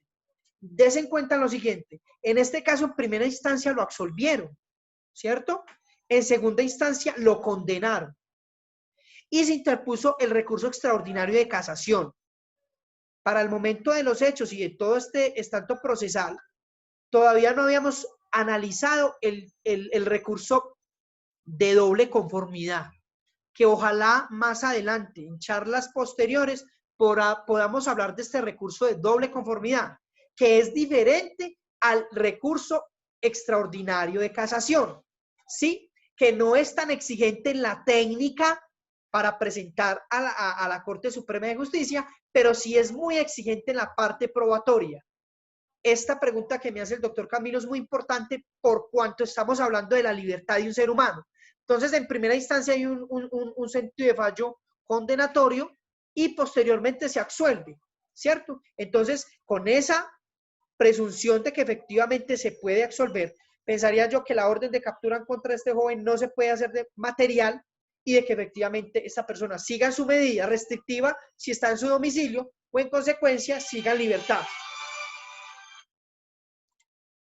Gracias, doctor. Dice, en cuanto al error que tuvo la Fiscalía y teniendo en cuenta que cuando se avala la imputación, esta no permite recurso bajo el principio de congruencia del artículo 448, donde solo permite el cambio del delito cumpliendo con los requisitos que se trate de un delito del mismo género y que no existe agravación punitiva. Al Bueno, ser ahí lo que está... Sí. Qué pena, doctor. No, sigue, no hay problema. Al ser el acceso carnal violento de mayor agravación, no sería posible además también por el principio de favorabilidad, como haría entonces en este caso la Fiscalía para resarcir este error. Bueno, hay que decir y a precisar lo siguiente. Principio de favorabilidad no puede existir. ¿Por qué no puede existir? Porque por cuanto los hechos nos llevan a analizar de que efectivamente hubo violencia. En consecuencia, si hubo violencia, entonces no puedo tipificar esta conducta. Recuérdese que de acuerdo a la tipificación de la conducta son los hechos jurídicamente relevantes. De acuerdo a los hechos jurídicamente relevantes es que se tipifica la conducta. En consecuencia, si los hechos nos llevan a decir que efectivamente probablemente hubo una violencia en contra de la menor, no puedo tipificar. No podemos tipificar.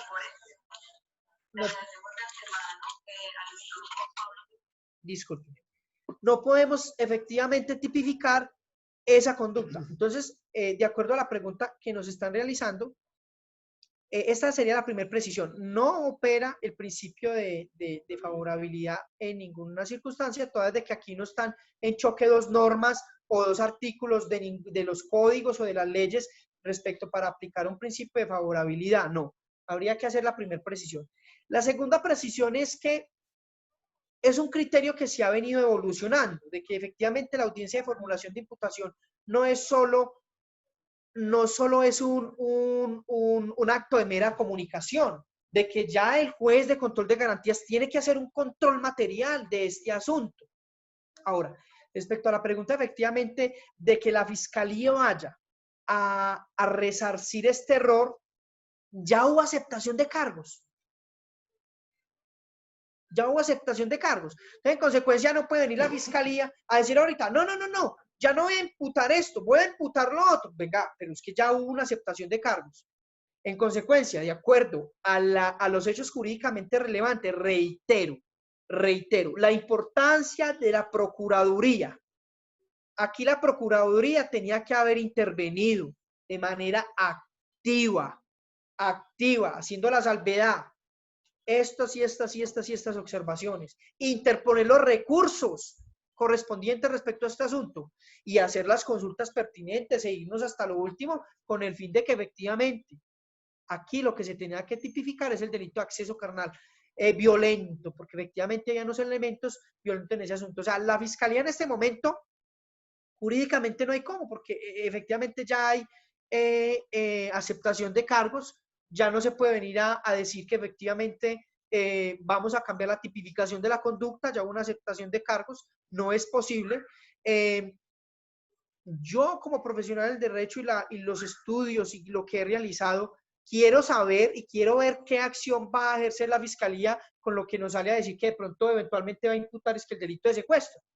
Después de todo lo que ya ha pasado y los errores que se han cometido, cometería pues otro error grandísimo, pero yo quiero ver eso, porque se ha anunciado que va a adelantar y a seguir la investigación, si ya aceptaron los cargos por acceso carnal abusivo en menor de 14 años. Entonces pienso que no es la forma adecuada de subsanar un asunto, y ahí hay un llamado a nosotros como abogados litigantes, defensores, hacerle un llamado fuerte a la Fiscalía, a ser activos, una defensa activa. A los defensores públicos, tenemos problemas difíciles y complejos con la defensoría pública y entiendo y comprendo a mis colegas, porque ¿cómo es posible que nuestros colegas hoy de la defensoría pública tengan 800 procesos? Por Dios, ¿dónde hay defensa técnica? Esas son falencias de nuestro Estado, que efectivamente materializan las dificultades que se presentan en este tipo de asuntos, porque si yo soy abogado de la Defensoría Pública, efectivamente hago la charla con mi prohijado, bueno hermano, vea, las cosas están así, y se llega siempre a una aceptación de cargos, ¿sí? Entonces efectivamente aquí la Fiscalía, de acuerdo a la pregunta que nos estás haciendo, efectivamente la Fiscalía aquí, respecto al delito de acceso carnal abusivo de menores de 14 años, que lo vaya a pasar un acceso carnal violento, la verdad no es posible. Jurídicamente y legalmente no es posible. O estarían llamados los defensores a pronunciarse de manera clara y contundente respecto a ese asunto. Doctor, entonces para ya terminar la última pregunta, y es, permítame un momento, por favor. En la ponencia del doctor Gerson Chaverra, ¿qué salvamentos hubo, aparte del magistrado que aludió inadmisible esa prueba? ¿Me repites la pregunta, por favor? Muchas gracias y me disculpas. En la ponencia del doctor Gerson Chaverra, ¿qué salvamentos hubo, aparte del magistrado que aludió inadmisible esa prueba? Bueno, lo que les comentaba, en esta sentencia, yo aquí la tengo, efectivamente hay dos salvamentos de voto. El del doctor Eugenio Fernández Carrier, que es el que yo tengo, que la Corte Suprema de Justicia muy amablemente me suministró para compartir con ustedes en esta charla, y efectivamente no fue posible conseguir la otra aclaración de voto, por cuanto todavía la Corte no había autorizado la publicación de esa aclaración de voto. Me presumo yo de que el magistrado todavía no tenía la aclaración de voto para la publicación, porque ellos tienen unos términos pues para presentar la aclaración de votos. La única aclaración que tengo en este momento es la del doctor Eugenio Fernández, que efectivamente fue la que compartí con ustedes, pero dejando en claro de que hay otro salvamento de voto en la sentencia de la Corte Suprema de Justicia, Sala de Casación Penal. Lo que tiene que ver con el tribunal en sala de decisión penal del Distrito Judicial de Manizales, no hubo ni salvamentos de voto ni aclaraciones de voto. Los tres magistrados de la sala concretaron de que efectivamente compartían la decisión del doctor Antonio Toro como magistrado ponente. Listo, doctor Juan.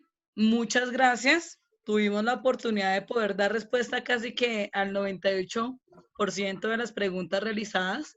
Entonces le agradecemos, pues, doctor, de antemano por esta gran charla y este gran conocimiento y aclaración de muchos temas que, pues, estamos en la actualidad.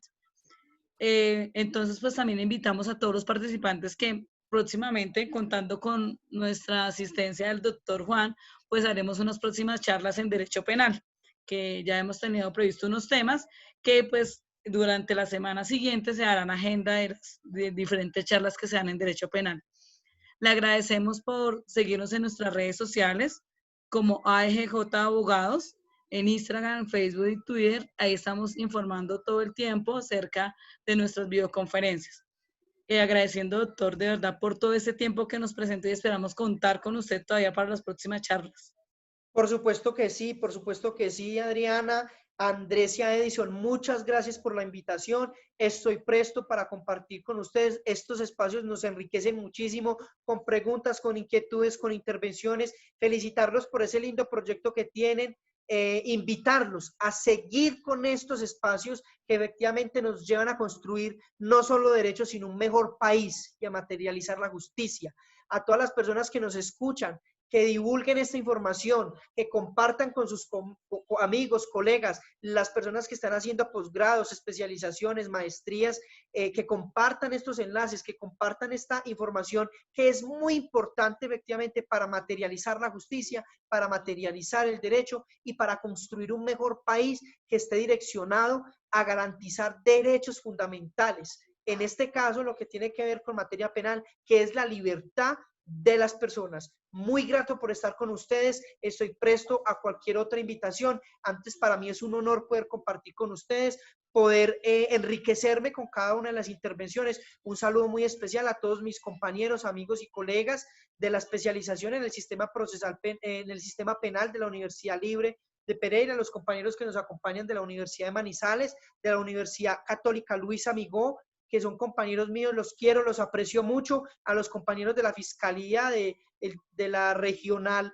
Caldas y Manizales que nos han acompañado, los compañeros del Instituto Nacional de Medicina Legal y Ciencias Forenses que nos acompañaron el día de hoy, que sé que estamos llamados a seguir luchando por la materialización de la justicia, por construir un mejor país direccionado a garantizar derechos fundamentales. Muchas gracias por la invitación y ojalá nos sigamos encontrando en otra oportunidad, no para regalarles pues un poquito de mi conocimiento, sino para regalarles un poco más de mi amistad. Un abrazo para todos y que terminen de tener un excelente día. Y nunca olviden, el oxígeno de la democracia es la justicia. Muchas gracias, doctor, y gracias a todas las personas que nos acompañan en esta videoconferencia. También les permitimos informar que también estamos haciendo un seminario en cuanto también de otra materia, que es la materia civil, y es en propiedad horizontal. Entonces, también están cordialmente invitados. Es un seminario que se va a presentar con 20 horas. Va a ser un seminario teórico práctico. Van a tener clases durante lunes y viernes. Los invitamos también a seguirnos en nuestras redes sociales y a participar en este gran seminario que van a tener grandes conferencistas como el doctor Jorge León, el doctor Milton Montes y otros conferencistas que están prestos para poder también transmitir conocimiento. Les agradezco de antemano por esta gran videoconferencia, por la participación, que esto es lo que nos permite enriquecer a cada uno en nuestra profesión. No sé si de pronto el doctor Edison o el doctor Andrés quieran intervenir.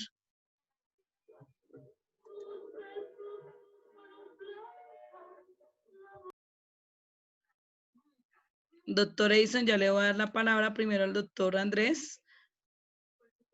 Doctor Andrés.